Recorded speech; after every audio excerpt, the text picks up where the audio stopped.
हरे रामा हरे कृष्णा कृष्णा कृष्णा हरे हरे।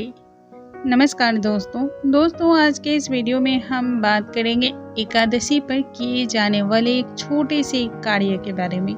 यदि आप इस उपाय को करते हैं, इस काम को करते हैं, तो आपके सारे कष्ट हट जाते हैं, मिट जाते हैं। भगवान विष्णु की अनुकंपा आपके ऊपर बनी रहती है। वैसे भी हम सभी जानते हैं एकादशी के दिन भगवान श्री हरि और माता लक्ष्मी का एक साथ पूजन करना चाहिए और धूप दीप दिखाना चाहिए। मात्र इतना सा कर लेने से ही आपको अनन्य पुण्यों की प्राप्ति होती है। वैसे में यदि आप इन उपायों को अपनाते हैं तो जीवन के सारे कष्ट खत्म होते हैं, शरीर आपका निरोगी होता है, काया आपकी सुंदर होती है। तो आइए आज के इस उपाय के बारे में हम जानते हैं। नमस्कार दोस्तों, कैसे हैं आप सभी। उम्मीद करती हूँ आप सभी स्वस्थ होंगे, सुरक्षित होंगे और आप सभी के उत्तम भविष्य की कामना करते हुए आज का ये वीडियो स्टार्ट करती हूँ। दोस्तों, जैसा कि हम सभी जानते हैं कि अभी निकट में ही एक एकादशी है और वैसे भी एकादशी के दिन यदि आप भगवान विष्णु और मैया लक्ष्मी की पूजा करते हैं तो इससे अनजाने में अगर कोई पाप भी आपसे हुआ है तो वो भी आपका खत्म होता है, उससे भी आप बाहर आ जाते हैं। भगवान विष्णु को प्रसन्न करने के लिए सबसे अच्छा जो दिन माना जाता है वो एकादशी ही माना जाता है। विष्णु पुराण में भी एकादशी के महत्व का विस्तार से वर्णन किया गया है। इस एकादशी का यदि आप पूजन करते हैं तो वैकुंठ लोक में आपको मुक्ति मिलती है, मोक्ष की प्राप्ति होती है।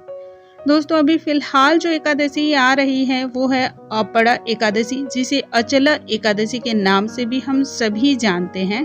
पुराणों में इस बात का वर्णन किया गया है, ऐसा कहा गया है यदि आप एकादशी का व्रत करते हैं, एकादशी का पूजन करते हैं तो आपको वैसे में इस लोक के सारे सुख तो प्राप्त होते ही हैं, साथ ही जब आप मरने के बाद दूसरे लोक जाते हैं वहां भी आपको सारे सुखों की प्राप्ति होती है। मतलब कि वहां पर भी आपको सारे सुख मिलते हैं, किसी भी तरह के कोई भी कष्ट नहीं होते हैं, मोक्ष की प्राप्ति होती है, भगवान श्री हरि का सानिध्य प्राप्त होता है। दोस्तों, जैसा कि हम सभी जानते हैं भगवान श्री विष्णु को तुलसी अति प्रिय है। तुलसी का जो पत्र होता है, तुलसी के पौधे भगवान विष्णु के दिल के बहुत करीब है। एकादशी के दिन भगवान विष्णु को तुलसी की माला खास तौर पे वहां पे अर्पण की जाती है, रखी जाती है, विधि विधान के साथ पूजा की जाती है, दीपक जलाया जाता है, तुलसी में हल्दी कुमकुम लगाया जाता है और इस दिन तुलसी जी के पत्र को नहीं तोड़ा जाता है और इसमें जल भी नहीं चढ़ाने की मान्यता है। लेकिन दोस्तों, असल में जल चढ़ाया जा सकता है, लेकिन जल से किसी भी पत्ते को हिलाया नहीं जा सकता है। तो आप इतनी सावधानी से जल प्रायः नहीं अर्पण कर सकते हैं जिससे तुलसी जी के पत्रों में किसी भी तरह की कोई हरकत ना हो या फिर किसी भी तरह से वो पत्ते ना हिले। ऐसे में ही ज्यादातर लोग ये करते हैं कि उस दिन पौधे में जल ही नहीं देते हैं। तो ये कोई बहुत बड़ी बात नहीं है, लेकिन पत्र को ना तो हिलाना चाहिए और ना ही तोड़ना चाहिए। ऐसी मान्यता है कि माता तुलसी भी एकादशी का निर्जला व्रत रखती है, इससे माता लक्ष्मी प्रसन्न होती है, धन के भंडार भी इससे भरते हैं। एकादशी वाले दिन आपको ध्यान रखना है कि पीपल के पेड़ के पास जो है ना घी का दीपक जरूर जलाना चाहिए। ये बहुत ही अच्छा माना जाता है। शास्त्रों में इस बात का जिक्र किया गया है कि पीपल का जो पेड़ होता है वहाँ पे सभी देवी देवताओं का निवास होता है, हमारे पितरों का भी उस पर निवास होता है।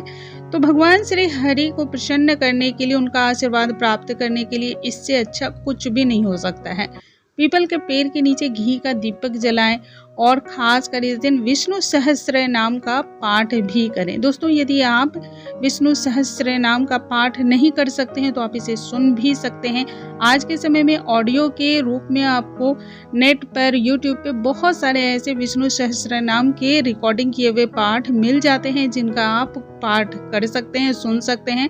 यदि आप घर में भी सुबह और शाम इस पाठ को बजाते हैं तो उसका भी एक बहुत ही अच्छा वाइब्रेशन आपके पूरे घर में आता है और आपके सारे जो भी काम होते हैं वो बनने लगते हैं। गंभीर से गंभीर जो भी बीमारियां होती हैं उनसे भी आपको मुक्ति मिलने लगती है। एकादशी वाले दिन भगवान विष्णु को हल्दी जरूर अर्पण करें। भगवान श्री हरि को पीले चंदन और साबुत हल्दी अर्पण करना बहुत शुभ माना जाता है और कम से कम एक माला यानी कि 108 बार ओम केशवाय नमः मंत्र का जाप करें। इससे नौकरी, व्यापार और जीवन में उन्नति आती है, घर में सुख शांति बनती है। ये बहुत ही अच्छा उपाय है। चौथा जो उपाय मैं शेयर कर रही हूँ दोस्तों, ये बहुत ही छोटा है लेकिन बहुत ही कारगर है और इसके फायदे भी बहुत ज़्यादा हैं। क्या करना है, आपको दक्षिणावर्ती शंख लेना है और उसमें कच्चे दूध को उसमें भर लेना है और अब इससे आप भगवान श्री विष्णु का अभिषेक करें, उन्हें नहलाएं आप इससे। ये बहुत अच्छा माना जाता है। कहते हैं यदि आप ऐसा करते हैं तो आपको पुण्य की प्राप्ति होती है, मोक्ष की प्राप्ति होती है और आपकी जितनी भी मनोकामनाएं हैं वो भी पूर्ण होती हैं। माता लक्ष्मी का सदैव के लिए आपके घर वास होता है और आप सभी जानते हैं जहां माता लक्ष्मी वास करती है उस घर में कभी भी दरिद्रता दूर दूर तक नहीं आ सकती है। तो मुझे उम्मीद है दोस्तों आज की ये जानकारी आप सभी को बहुत अधिक पसंद आई होंगी। ऐसी और भी जानकारियों के लिए हमारे चैनल पे बने रहें। अगले वीडियो में एक नई जानकारी के साथ फिर से मिलूंगी। तब तक के लिए नमस्कार दोस्तों।